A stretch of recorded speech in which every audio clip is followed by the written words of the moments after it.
Hello everyone, আমি পূজা আর শুরু করছি আজকের মিনি ব্লগ। তাহলে বন্ধুরা ভিডিওটা দেখতে থাকো আর সাথে থাকো। আজকে তোমাদের সাথে শেয়ার করব ইলিশ ভাপা। তাহলে চলো ভিডিওটা স্টার্ট করি। ইলিশ ভাপার জন্য নিয়েছি ইলিশ মাছ আর নিয়েছি দেখো 2 রকম সরষে, কাঁচা লঙ্কা আর জিরে।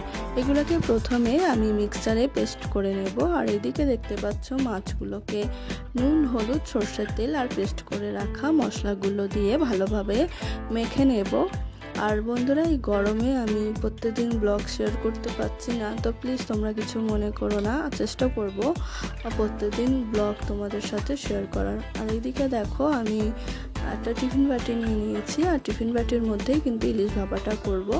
তো ইলিশ ভাপা করার জন্য এখানে দেখো টিফিন বাটির মধ্যে এক এক করে মাছগুলোকে সাজিয়ে দিয়েছি, আর তার সাথে দিয়ে দিচ্ছি 3 পিস কাঁচা লঙ্কা।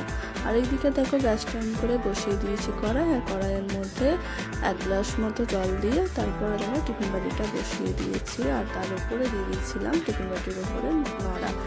তোমরা চাইলে নড়াটাই ব্যবহার করবে, এটাই আমার কাছে পারফেক্ট। ইলিশ ভাপা রেসিপিটা তোমাদের কেমন লাগলো অবশ্যই কমেন্ট করে জানিও, আর তোমরা বাড়িতে অবশ্যই ট্রাই করো।